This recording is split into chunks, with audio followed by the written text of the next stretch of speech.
তো হ্যালো প্রিয় দর্শক, আমরা এক নজরে দেখে নিব আইপিএল এর যে সেরা পুরস্কারগুলো কালকে হয়তো বিতরণ হলো সেগুলোর ব্যাপারে এক নজরে আজকে আমরা দেখে নিব।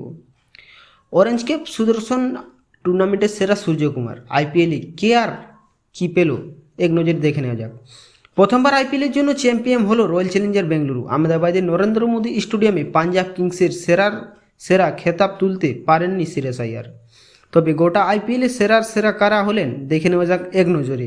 অরেঞ্জ ক্যাপ হোল্ডারের তালিকায় রয়েছেন সাই সুদর্শন, যিনি 10 লক্ষ টাকা পেলেন গুজরাট টাইটান্স হয়ে।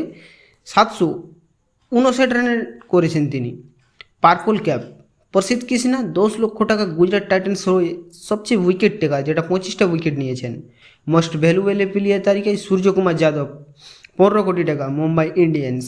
Fantastic player of the seasons হলেন সাই সুদর্শন, 10 লক্ষ টাকা তিনি আবার পেয়েছেন।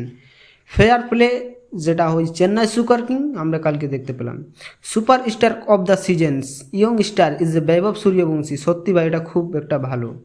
রাজস্থান রয়্যালের হয়ে তিনি 207 স্ট্রাইক রেটে রান করেছেন। ফ্যান্টাস্টিক কিং পয়েন্ট যেটা পেয়েছেন সাই সুদর্শন 10 লক্ষ টাকা।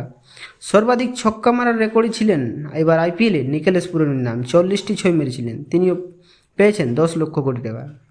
সর্বাধিক 4 মেরেছেন, 4 মারার তালিকায় আবারও আমরা সুদর্শনের নাম দেখতে পেলাম। 88টি 4 মেরে তিনি আবারও 10 লাখ টাকা পেয়েছেন। অ্যামাজিং প্লেয়ারের তালিকায় সুদর্শনের নাম রয়েছে। সাই সুদর্শন একটা খুব অত্যন্ত গুরুত্বপূর্ণ ব্যাটিং ভাই, 10 লক্ষ টাকা তিনি আবারও পেয়েছেন। টাটা আইপিএলে সেরা ক্যাচের তালিকায় রয়েছেন কামুন্দু মেন্ডিস 1 নম্বরে, তাকে কালকে 10 লক্ষ টাকা দেওয়া হয়েছে। সানরাইজার্স হায়দ্রাবাদের দুর্দান্ত ক্যাচ লুকেছিলেন একটা। সেরা স্টেডিয়াম যেটা হয়তো আপনারা জানেন